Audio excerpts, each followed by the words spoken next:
साथियों, आज मेरा कंटेंट कुछ और था। मैं एक और टॉपिक पे वीडियो बनाना चाह रहा था। स्क्रिप्ट रेडी थी उसकी, बट जब मैं बनाने बैठा तो मैंने सोशल मीडिया को थोड़ा सा ओपन कर लिया। हालांकि मैं कई दिनों से इस चीज को देख रहा हूँ, और आज जब मैंने सोशल मीडिया को ओपन किया तो मेरा बिल्कुल मूड ही बदल गया। मेरा मन ही नहीं किया कि मैं अब वो वीडियो बनाऊं। यानी अगर देखा जाए ना, तो जिंदा दिल लोगों की कमी महसूस हो रही है। ये वीडियो मेरे पास कोई स्क्रिप्टेड नहीं है। मैं ज्यादा स्पिरिचुअल नहीं हूँ। मतलब कॉर्पोरेट लाइफ से जुड़ने के बाद में अक्सर इंसान स्पिरिचुअल लाइफ से दूर हो जाता है। मैं कुछ इसी तरीके से रहा हूँ, लेकिन आज के हालातों को देखने के बाद मेरे माइंड में एक बात आ गई।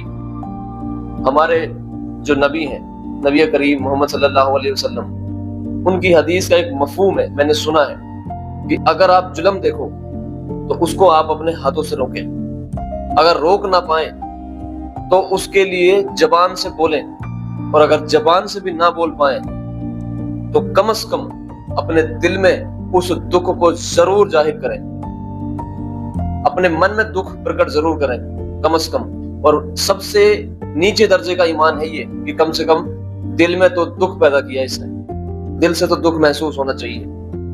लेकिन आज मैंने कुछ साथियों के वीडियो देखा हूं, हमारे लिए इबरत है ये।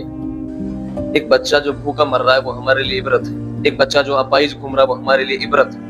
मैं बहुत कठोर मन का आदमी हूँ और बहुत ज्यादा गफलत में जिंदगी गुजारी है मैंने, लेकिन मेरे दिल में भी ये बात आ गई कि यार गलत हो रहा है। अब इसको कैसे रोका जा सकता है? तो मेरे बस में जो है ना, मैं वो कर रहा हूँ। और मैं बस यही कह रहा हूँ कि जो आपके बस में है वो जरूर करो। कम से कम अपने जिंदा दिली दिखाओ। इतनी जहालत में, इतने जुल्म के दौर में हो, इस दौर में अपने आप को ऐसे कैसे शो कर सकते हो यार?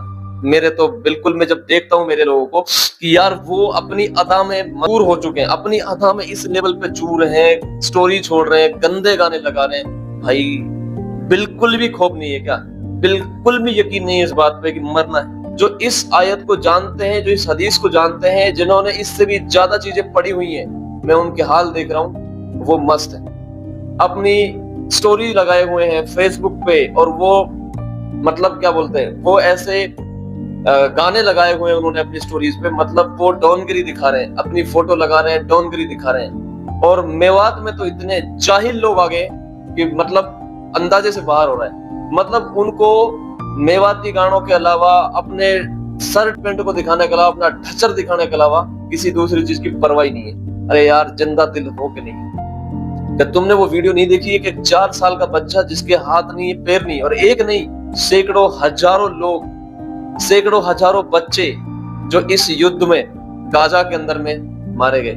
बहुत सारे लोग अपाहिज हो गए, छोटे छोटे बच्चे जिनके हाथ पैर कट गए, और अब वो बेचारे, उनके लिए पीने के लिए पानी नहीं है, उनके लिए खाना नहीं है। यार आप सोचो मतलब किस लेवल की चीजें देखने के बाद में इंसान के अंदर में अगर वो दिल के अंदर कैफियत नहीं आ रही है ना, तो मैं ये सोच रहा हूँ यार, किस जमाने में, किस मुर्दा दिल इंसानों में हम लोग पैदा होंगे। मैं खुद एक ऐसी कॉर्पोरेट लाइफ में रहा हूँ, मतलब मैं इन चीजों से बहुत दूर रहा हूँ। मतलब मैं अपने आप को बहुत कठोर आदमी समझता हूँ, लेकिन यार आज ऐसे हालात आ गए, मैं जब देखता हूँ यार, बच्चा अपने बाप की हड्डियां लेके चल रहा है। यानी उसके हाथ में उसके बाप की हड्डियां हैं, कई दिनों बाद में वो निकली है। माँ बाप अपने बच्चों को ढूंढ रहे हैं, अपने बच्चों को वो मकानों के मलबे में तलाश कर रहे हैं कि भाई बच्चा मिल जाए उसको, मतलब उसको वो तो दे दे, मतलब माटी तो दे दें उसको। लेकिन ऐसे हालात हो चुके हैं, और हमारे जो भाई हैं, हमारे जो मुसलमान भाई हैं, जो इन सारी चीजों को जानते हैं, उनकी स्टोरीज में कोई बदलाव नहीं है। वो उसी तरीके से कोल्ड ड्रिंक्स के साथ में वीडियोस बना रहे हैं। मेवात की कुछ लड़कियां जिनमें इतनी जहालत है कि 2 दिन उनमें रमजान के टाइम पे देखने को मिलता है कि वो ठीक है, लेकिन फिर उसके 30 दिन जो मैं जहालत देखता हूँ, कैसे हिसाब दिया जाएगा? बताओ कैसे हिसाब दिया जाएगा? अभी 500 बच्चे मर गए, अभी मौत सामने खड़ी हुई है, और ये सारी चीजें सामने हो रही है, फिर भी हमारे लोगों में इतनी समझ नहीं आ रही कि ले भाई कम से कम इसके ऊपर वीडियो बना ले, कम से कम अच्छी बात कहें। मतलब अगर हाथ से ना रोक सके तो कम से कम जबान से कुछ सही बात करें। अगर जबान से ना बोल सके तो दिल में तो कम से कम, अपने दिल में तो ऐसी चीजें रखें। ये चीजें आम हो गई है। जुल्म कितने लेवल पे बढ़ गया है। लेकिन मतलब हमारे जो लोग हैं उनके अंदर में ये मुर्दा दली कैसे हो गई। बस मेरा यही मेरा मेन टॉपिक था आज, लेकिन मैं समझा नहीं पा रहा हूँ। हमारे आबो अजदाद को याद करो, उन कहानियों को कम से कम याद करो। हजरत उमर उस जमाने में हुक्मरान थे, उनका ये कहना था कि अगर एक जानवर भी भूखा मर जाए, जानवर अगर भूखा मर जाए तो उसका जिम्मेदार मैं रहूंगा, उसका हिसाब दिया जाएगा। हजरत सुल्तान सलाउद्दीन अय्यूबी जो सुल्तान थे, आज हमारे देश के प्रधानमंत्री 56 भोग खा रहे हैं और बच्चे हमारे देश में भूखे मर रहे हैं, अपाहिज मर रहे हैं, बिना इलाज के मर रहे हैं, माँ बाप मर गए, रात दिन काट पीट हो रही है, लोगों को काटा जा रहा है, दिन दहाड़े मारा जा रहा है। उस जमाने में सुल्तान हुआ करते थे। सुल्तानों के पास कितनी पावर थी, जो हमारा देश है इससे कई गुना बड़ी रियासतें होती थी उनके पास।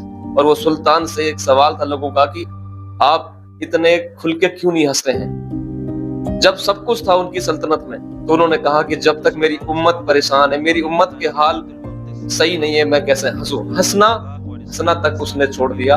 यानी उस दौर को याद करो, हजरत उमर के दौर को याद करो, उन चीजों को याद करो, उनका जवाब देना है। देखो आज मेरा ये टॉपिक भी नहीं है, ना ही मैं बहुत बड़ा कोई आलिम हूँ, हमसे भी गलतियां हुई है, लेकिन ऐसे वक्त में जहां मौत आमने सामने दिख रही है, होनी तय है, आज नहीं तो 10 साल 20 साल 30 साल में, 1 मिनट की भी गारंटी नहीं है। मैं अपनी जिंदा दिली दिखा रहा हूँ कि अगर आपको वीडियो बनाने का ही शौक है तो भाई मैं ये चाहता हूँ कि आप इन चीजों पे बनाएं, आवाज उठाएं। कम से कम आप कुछ कर नहीं सकते तो जबान से अपने दर्द को दिखाएं, और जबान से नहीं कर सकते तो आप कम से कम अपने दिल में तो उस दर्द को जरूर रखें। आप जो ये जहालत की वीडियो, ये रंगरेलिया जो आप दिखा रहे हो स्टेटस पे, ये गलत।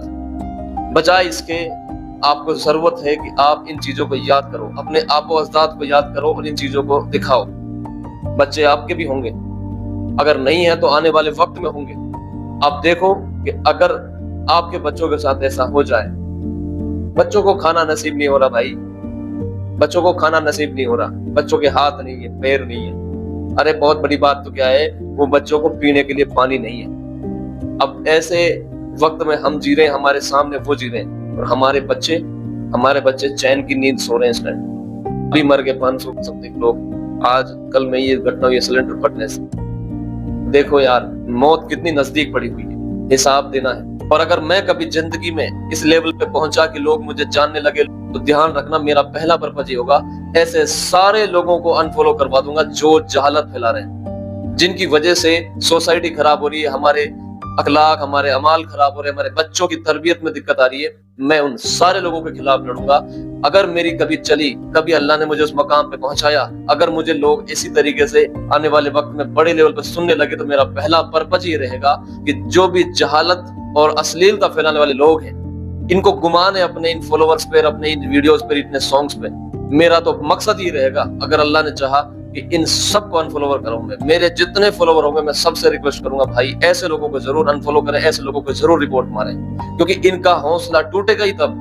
जो जिंदा दिली है आपके अंदर, उस जिंदा दिली को मैं चाहता हूँ कि आप बाहर निकालें, ऐसी चीजों से बिल्कुल हट जाए, उन बच्चों को याद करें। मैं